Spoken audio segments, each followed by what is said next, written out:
Hello दोस्तों, आपका स्वागत है हमारे YouTube चैनल पर। तो आज हम लोग पढ़ने वाले हैं गोलीय दर्पण की फोकस दूरी f और उसकी वक्रता त्रिज्या r में संबंध। या आपको दे दे कि f बराबर r/2 सिद्ध करने के लिए तो आप इसे कैसे सिद्ध कर सकते हैं। इसके लिए चलिए हम आपको बताते हैं कि आप इसे कैसे सिद्ध कर सकते हैं। तो देखिए, सबसे पहले आपको क्या करना है, एक अवतल दर्पण ले लेना है। उसके बाद देखिए, यह प्रधान अक्ष है, इसके समानांतर एक आपतित किरण ले लेना है। जब इसके समानांतर एक आपतित किरण आप लीजिएगा तो वह क्या होगा, दर्पण से परावर्तन के बाद फोकस एफ से गुजर जाएगा, फोकस से गुजरेगा। तो देखिए, जहां यह आपतित किरण टकरा रही है अवतल दर्पण से, उस पर सेंटर से आपको क्या करना है, एक अभिलंब खींचना है।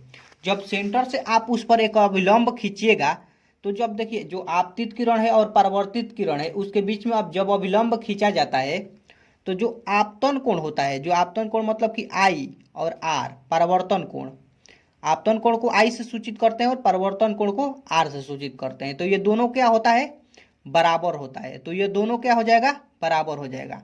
तो सबसे पहला तरीका हम लोगों को आगे बढ़ने का मिल गया। तो हम लोग इसमें लिखेंगे, सोल्व में, सॉल्यूशन में क्या लिखेंगे हम लोग, चूंकि त्रिज्या त्रिज्या त्रिज्या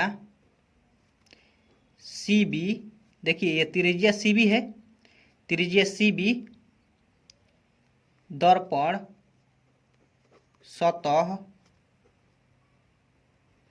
सतह के बिंदु बी बिंदु पर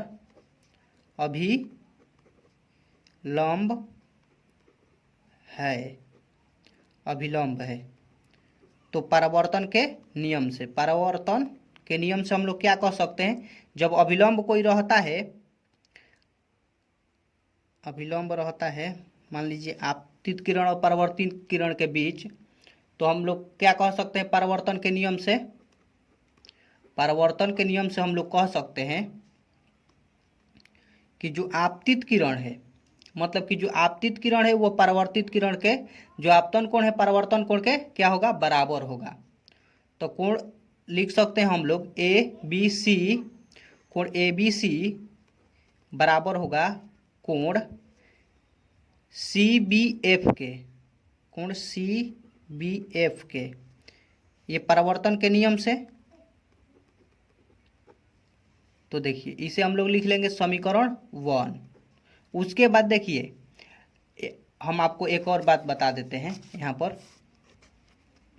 जब देखिए दो समानांतर रेखाओं को एक तिर्यक रेखा काटती है तो क्या एकांतर कोण क्या होता है, बराबर होता है। तो देखिए यहाँ पर एकांतर कोण बनेगा, ये देखिए जेड बन रहा है, तो ये एकांतर कोण बनेगा। तो यह भी कोण क्या होगा, आई होगा। तो ये कोण क्या होंगे, बराबर होंगे। तो अब यहाँ पर लिखेंगे कि कोण ए बी सी बराबर कोण बी सी एफ। तो इसे लिख सकते हैं हम लोग क्या, एकांतर कोण से समीकरण 2, इसे हम लोगों को मान लेना है। अब इसमें देखिए समीकरण 1 और 2 में ध्यान से देखिए, समीकरण 1 और 2 में ध्यान से देखने पर देखिए लेफ्ट साइड हम लोगों का क्या है, बराबर है, तो इसका राइट साइड भी क्या होगा, बराबर होगा। तो लिखेंगे समीकरण 1 तथा 2 से, समीकरण 1 और 2 से।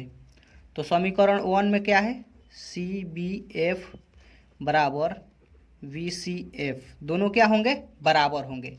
तो आप अब इस देखिए ये दोनों बराबर हो गए, क्योंकि देखिए सी बी एफ और बी सी एफ, यहाँ पर वही हम बराबर दिखाए हैं, सी बी एफ और बी सी एफ। तो जब ये दोनों बराबर हो गए तो ये कोण और ये कोण जब बराबर हो गया तो आपको पता होगा कि जब किसी त्रिभुज का दो कोण बराबर होता है तो उसके आमने सामने की भुजा क्या होती है, बराबर होती है। तो यह किस त्रिभुज में होता है, यह समद्विबाहु त्रिभुज में होता है।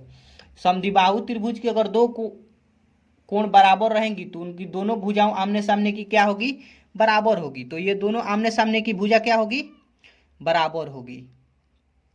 तो हम लोग लिख सकते हैं यहाँ पर, अतः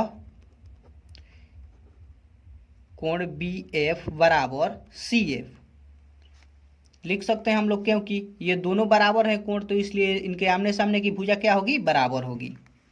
तो अब इसके बाद आपको क्या करना है, इसके बाद आपको देखिए यहाँ पर जो ये बी कोण है वह पी के मान लेना है कि निकट है, यह पी के निकट है, बी जो कोण है पी के निकट है। तो हम लोग मानेंगे कि जो बी कोण है वह पी के निकट है। माना कि कोण बी, बिंदु बी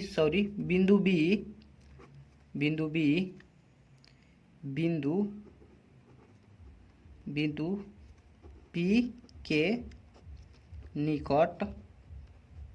निकट है, को मान लेना है कि यह बिंदु पी के निकट है। जब यह बिंदु पी के निकट होगी तो आपको हम आप बताते हैं। देखिए जब यहाँ से देखिए, मान लीजिए यहाँ से ये दो बिंदु हैं, इन पर हम मान लीजिए एक रेखा खींच रहे, इस पर भी और इस पर भी। यह बिंदु पी है और यह बिंदु, वह बिंदु बी है और यह बिंदु पी है। तो देखिए ये दोनों बराबर होगी, क्योंकि जस्ट पास में है, मतलब नज़दीक में, बहुत नज़दीक होने के कारण यह दोनों क्या होंगी, बराबर होगी। तो हम लोग लिख सकते हैं, यह एफ से खींचा गया है, दोनों पर रेखा खींचे एफ से। तो अब हम कह सकते हैं कि जो बी एफ है वह पी एफ के बराबर होगा। इसे समीकरण आप लोग कितना मान सकते हैं, 2 तक माने हैं तो इसे आप लोग 3 मान लीजिएगा, इसे आप 4 मान लीजिएगा। उसके बाद अब देखिए समीकरण 3 और 4 को ध्यान से देखिए, इसका भी लेफ्ट साइड बराबर है, तो इसका राइट साइड भी क्या होगा, बराबर होगा। तो हम लोग लिख सकते हैं समीकरण 3 तथा 4 से, समीकरण 3 तथा 4 से। तो समीकरण 3 तथा 4 में ये देखिए दोनों क्या होगा, बराबर होगा, सी एफ बराबर हो जाएगा पी एफ के।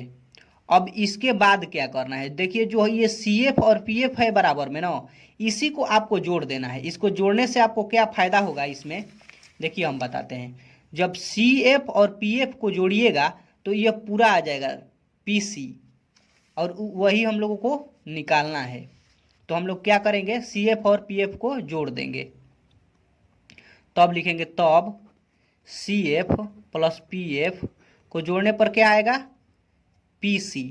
तो इसे हम लोग जोड़ दिए। अब इसके बाद देखिए, इसके बाद यहाँ पर कर देते हैं, उधर जगह नहीं है, यहाँ पर करेंगे। तो सी एफ और पी एफ देखिए जोड़ेंगे, लेकिन देखिए यहाँ पर हम सी एफ के जगह पर पी एफ लिख सकते हैं, तो लिख देंगे सी एफ के जगह पर पी एफ। ये क्यों लिखे, क्योंकि देखिए जब दो पी एफ जुटेंगे तो 2F PF हो जाएगा, और पी एफ के जगह पर हम लोग एफ का एफ लिख देंगे और पी सी के जगह पर आर लिख देंगे, तो सिद्ध हो जाएगा। तो इसे जोड़ेंगे तो क्या हो जाएगा, 2PF, और ये तो वैसे ही रहेगा। तो देखिए पी एफ के जगह पर हम लोग क्या लिख सकते हैं, एफ लिख सकते हैं। कैसे, तो देखिए पी एफ, यहाँ से यहाँ के बीच की दूरी, जब फोकस और ध्रुव के बीच की दूरी क्या होती है, फोकस दूरी होती है, तो ये क्या हो जाएगा, एफ, 2F बराबर पी सी। पी सी यहाँ पर देखिए पी सी क्या होगा, ये त्रिज्या, वक्रता त्रिज्या है। इसे हम लोग क्या से सूचित करते हैं, आर से। तो यहाँ पर लिख सकते हैं, हम क्या लिख सकते हैं, आर लिख सकते हैं। तो देखिए आर लिख सकते हैं, तो आर लिख दिए हैं। उसके बाद आप लोग क्या कीजिएगा, देखिए 2 इधर गुणा में उस साइड जाएगा तो क्या हो जाएगा, बाटा में हो जाएगा। तो यही हम लोगों को सिद्ध करना था, जो हम लोग प्रूफ कर चुके हैं, या इसमें संबंध भी जोड़ दिए हैं। जो आर है, जो देखिए नहीं, फोकस है, जो फोकस दूरी है वह त्रिज्या की क्या होती है, आधी होती है। क्योंकि देखिए यहाँ पर हम आपको दिखा देते हैं हल कर प्रूफ के साथ, 4 के बाटा में 2 है और इसके बराबर 2 है। हम लोग इसे अगर 2 से भाग देंगे तो कितना बार में जाएगा, 2 से, तब ये क्या होगा, बराबर होगा। तो इसमें हम लोग 2 से भाग दे रहे हैं तब इसके बराबर हो रहा है। तो मतलब कि यह जो है इससे दुगुना है, इससे यह दुगुना है। तो इसी तरह ये जो है इससे का आधा है। तो क्या इसे कह सकते हैं कि यह जो है इससे दुगुना है, क्योंकि इसको जब भाग दे रहे हैं 2 से तब ये इसके बराबर हो रहा है। तो हम लोग कह सकते हैं कि वह उसके आधा है। तो यही सिद्ध करना था। आशा करते हैं कि आपको अच्छी तरह से समझ में आया होगा।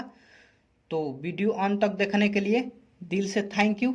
ऐसे ही आप इसे हल कर सकते हैं।